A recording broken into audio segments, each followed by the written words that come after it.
మీరు చూస్తున్నారు చోటు యూట్యూబ్ ఛానల్. ఎవరైతే వెనియర్ కాలిపర్స్ గురించి తెలుసుకోవాలనుకుంటున్నారో వాళ్ళందరూ కూడా ఈ వీడియోని తప్పకుండా చూడండి. అలాగే ఇవి వెనియర్ కాలిపర్స్ యొక్క రీడింగ్ ఎలా మెజర్ చేస్తారు, ఇన్సైడ్ ఎలా చూస్తారు, అవుట్ సైడ్ ఎలా చూస్తారు, డెప్త్ గేజ్ పెట్టేసి ఎలా చెక్ చేస్తారు అనే దాని గురించి మీకైతే పూర్తిగా ఇప్పుడు ఎక్స్ప్లెయిన్ చేయబడుతుంది మీకు. ఈ మెజర్మెంట్ అనేది ఎక్కువగా మన బీటెక్ స్టూడెంట్స్ కానీ ఎవరైనా డిప్లొమా స్టూడెంట్స్ అలాగే ఐటీఐ స్టూడెంట్స్ ఎవరైతే ఉన్నారో వీళ్ళందరికీ కూడా ఇది బాగా యూజ్ అవుతుంది. కాబట్టి ప్రతి ఒక్కరు కూడా నా వీడియోని స్కిప్ చేయకుండా చివరి దాకా చూసి లైక్ చేయండి, అలాగే షేర్ చేయండి. ఎవరైతే నా ఛానల్ని ఫస్ట్ టైం విజిట్ చేస్తున్నారో వాళ్ళందరూ కూడా సబ్స్క్రైబ్ చేసుకోండి. నా యొక్క నోటిఫికేషన్లు మీకు ముందే వచ్చే అవకాశం ఉంటుంది. ఓకే గాయ్స్, ఇప్పుడు మనం వెనియర్ కాలిపర్స్ యొక్క రీడింగ్ ఎలా ఉంటుంది ఏంటిది అనే దాని గురించి అయితే తెలుసుకుందాము. ఓకే, ఇక్కడ మనం చూసినట్లయితే మన దగ్గర 3 రకాల వెనియర్ కాలిపర్స్ ఉన్నాయి. ఓకే, ఫస్ట్ వచ్చేసి మన దగ్గర 150 mm వెనియర్ కాలిపర్స్ చూడొచ్చు మీరు. 150 mm వెనియర్ కాలిపర్స్ మన దగ్గర ఉంది. అలాగే 300 mm వెనియర్ కాలిపర్స్, ఇది 300 mm వెనియర్ కాలిపర్స్ అనమాట. అలాగే ఇది పెద్దది 600 mm వెనియర్ కాలిపర్స్. 60 అని ఉంటుంది కానీ 600 అనమాట. 600 mm వెనియర్ కాలిపర్స్. ఓకేనా గాయ్స్, ఇప్పుడు మనం వెనియర్ రీడింగ్లోకి వెళ్ళిపోదాము. దీన్ని వచ్చేసి మెయిన్ స్కేల్ అంటాం అనమాట. దీంట్లో మనకు వచ్చేసి ఎంఎంస్ ఉంటాయి. 0, 10, 20, 30, 40, 50, 60, 70 ఇవన్నీ ఎంఎంస్ అనమాట. ఇది మెయిన్ స్కేల్. ఇది వచ్చేసి మనకి వెనియర్ స్కేల్.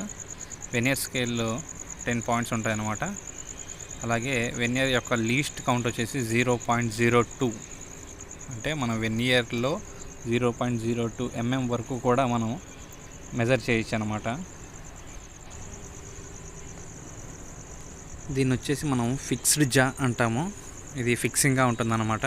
దీన్ని వచ్చేసి అడ్జస్ట్ జా, అంటే దీన్ని ముందుకి వెనక్కి అనుకోవచ్చు కాబట్టి దీన్ని మూవ్ అవుతుంది కాబట్టి దీన్ని అడ్జస్ట్ జా అంటాము.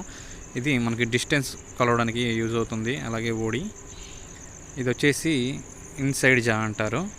ఇది ఇన్సైడ్ డయామీటర్ని కొలవడానికి మనకి యూజ్ అవుతుంది. ఇది వచ్చేసి మనకి డెప్త్ గేజ్, అంటే ఏదైనా హోల్ కానీ ఏదైనా డ్రిల్లింగ్ చేసినప్పుడు హోల్ ఉంటుంది కదండి, ఆ హోల్ని మెజర్ చేయడానికి మనకి ఇది యూజ్ అవుతుంది, ఈ డెప్త్ గేజ్ అనేది.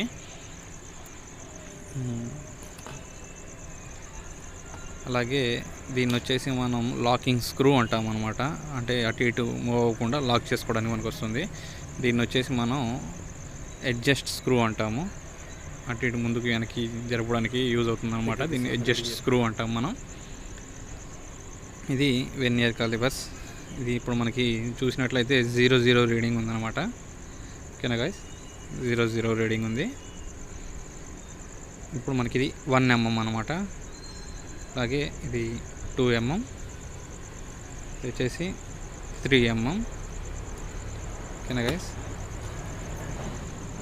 ఈ ఎంఎంస్ అనేది ఎలా మెజర్ చేస్తారంటే, ఇప్పుడు వెనియర్ స్కేల్లో 0 పైన ఉన్న మెయిన్ స్కేల్ ఏదైతే ఉందో ఆ మెయిన్ స్కేల్లో ఏ పాయింట్ దగ్గర అయితే ప్యారలర్గా అంటే సమాంతరంగా కలిసిందో దాన్ని మనం రీడింగ్ లెక్క తీసుకుంటాం అనమాట.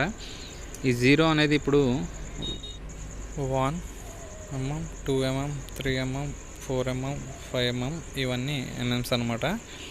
ఇప్పుడు మనకి ఇది 0 అనేది వెనియర్ స్కేల్ యొక్క 0 అనేది మెయిన్ స్కేల్ యొక్క 0 అంటే 3 mm దగ్గర ప్యారలర్గా అంటే సమాంతరంగా కలిసిందనమాట. చూడొచ్చు మీరు. దగ్గర పెట్టి ఇది 4 mm, ఇది 5 mm. అంటే వెనియర్ స్కేల్ యొక్క 0 మెయిన్ స్కేల్ యొక్క రీడింగ్కి ఎక్కడైతే ప్యారలర్ అవుతుందో దాన్ని మనం వెనియర్ రీడింగ్ అంటాం. ఇప్పుడు మనకి 10 దగ్గర ఉంది అంటే 10 mm.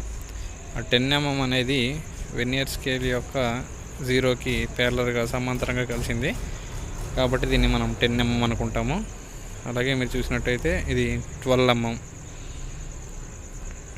అంటే 10 పక్కన 2 గీతలు ఉన్నాయి. దాన్ని 12 mm లెక్క మెజర్ చేస్తాం మనం. ఇది 20 mm. ఓకే, ఇది వచ్చేసి 30 mm, ఇది వచ్చేసి 35, ఇది వచ్చేసి 40. ఇలా మెజర్ చేస్తామన్నమాట.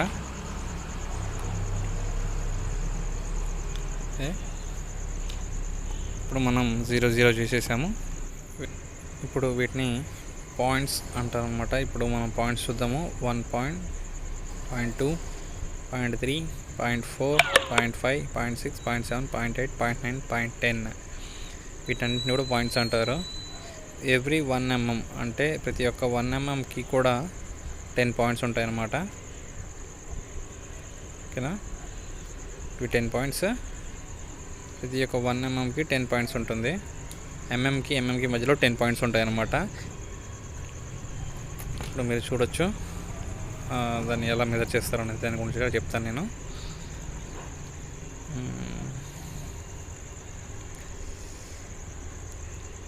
ఇప్పుడు 0కి 1 mmకి మధ్యలో పెడుతున్నాను అనమాట వెనియర్ స్కేల్ యొక్క రీడింగ్ని.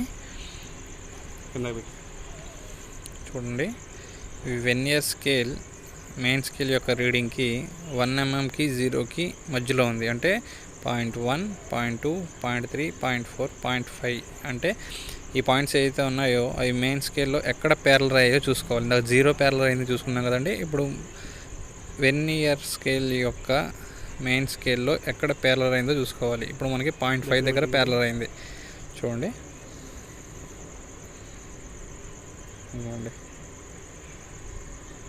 0.5 అంటే ఇప్పుడు మనకి 0.5 అని అనమాట రీడింగ్. అలాగే మీరు చూసుకున్నట్టయితే దాన్ని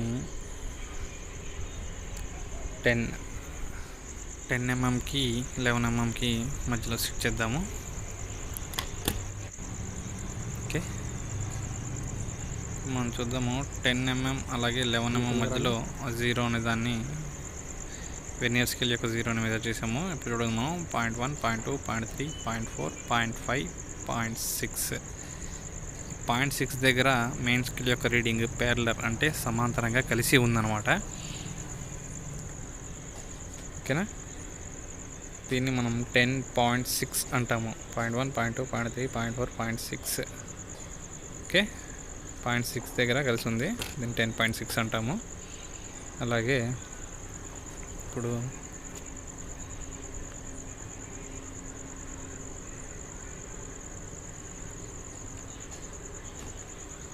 25.3 దగ్గర పెట్టాను నేను. చూడండి మీరు, 25, 2, 3, 4, 5. ఓకేనా గైస్, 25 వెనియర్ స్కేల్ యొక్క 0, 1, 2, 3, 4, 5. 0.5 దగ్గర కాదు, 0.3 దగ్గర. 0.3 దగ్గర మనకి ప్యారలర్గా కలిసిందనమాట. అంటే 25.3 mm. ఓకేనా గైస్, ఈ యొక్క రీడింగ్ వచ్చేసి 25.3 mm. ఈ 0.3 దగ్గర 40 దగ్గర కరెక్ట్గా ప్యారలర్ అయింది. 40 దగ్గర అనే కాదు, ఎక్కడైనా మనకి ప్యారలర్ అవ్వచ్చు అది. ఇప్పుడు ఈ 0.1, 0.2, 0.3, 0.4, 0.5, 0.6, 0.7, 0.8, 0.9, 0.10 mm వచ్చేసి మనకి ఎవ్రీ 1 mm వచ్చేసి 0.10 అనేది మాత్రం మనం గుర్తుంచుకోవాలి. ఓకేనా, ఇప్పుడు మనం దీన్ని 0 చేసేద్దాము. ఒక ఐటెంని ఎలా మెజర్ చేస్తామో చూద్దాం ఇప్పుడు మనం. ఇది బ్రాస్ బుష్ అనమాట. చూస్తున్నారా, ఇది బ్రాస్ బుష్, బ్రాస్ మెటల్ ఇది. ఓకేనా సార్, దీన్ని ఇన్నర్ సైడ్ అంటారు, దీన్ని అవుటర్ సైడ్ అంటారు. సో ఐడి, ఇది ఓడి, అవుటర్ డయామీటర్. ఇప్పుడు కొలుద్దాం మనం. అవుటర్ డయామీటర్ వచ్చేసి మనకి 80కి 0.2 ప్లస్ ఉంది. మీకు కనిపిస్తుందో కనిపించట్లేదో సో చూడండి, మళ్ళీ మంచిగా చూడండి. అవుటర్ డయామీటర్, బ్రాస్ యొక్క అవుటర్ డయామీటర్ ఫిక్స్డ్ జా అలాగే అడ్జస్ట్ జా రెండు కూడా పట్టుకుంటే అర్థమవుతుంది మీకు.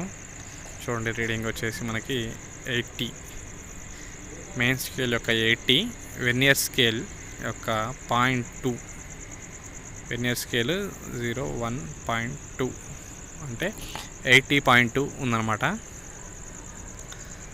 అలాగే మనం ఈ ఇన్సైడ్ కొలవడానికి యూజ్ చేస్తాం కదా, ఈ ఇన్సైడ్ జాతో మనం బ్రాస్ బుష్ యొక్క బోర్ని చూద్దాము.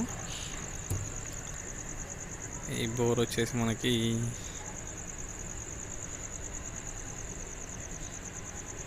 70కి ఒక 0.1 మైనస్ ఉంది, 0.1 మైనస్ కనిపిస్తుంది. ఇప్పుడు చూసినట్టయితే మనకి 70 అయితే కరెక్ట్గా ఉంది. అంటే మెయిన్ స్కేల్, వెర్నియర్ స్కేల్ రెండు కూడా, వెర్నియర్ స్కేల్ యొక్క రీడింగ్ 70 దగ్గర కరెక్ట్గా మనకి 00 అయింది కాబట్టి తీసుకున్నాము. ఇది వచ్చేసి మనకి లెంత్. ఇప్పుడు లెంత్ చెక్ చేద్దాము. లెంత్ వచ్చేసి మనకి 80 ఉందన్నమాట లెంత్. ఈ బ్రాస్ బుష్ యొక్క లెంత్ వచ్చేసి 80 ఉంది.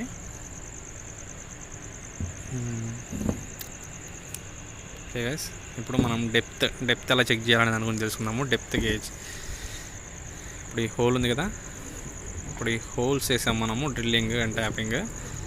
ఈ హోల్ యొక్క డెప్త్ ఎంత ఉందనేది మనం చెక్ చేద్దాము. అంటే డ్రిల్ ఎంత దూరం వేసారు అనే దాని గురించి అయితే చెక్ చేద్దాము. ఈ వెర్నియర్ని, ఇది డెప్త్ గేజ్ అనమాట. వెర్నియర్ యొక్క డెప్త్ గేజ్ డెప్త్ చెక్ చేయడానికి యూజ్ చేస్తాం కాబట్టి దీన్ని డెప్త్ గేజ్ అంటారు. ఓకే గాయస్,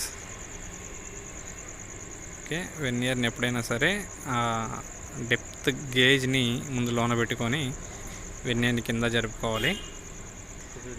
ఇలా జరుపుకున్నప్పుడు చూసుకోండి.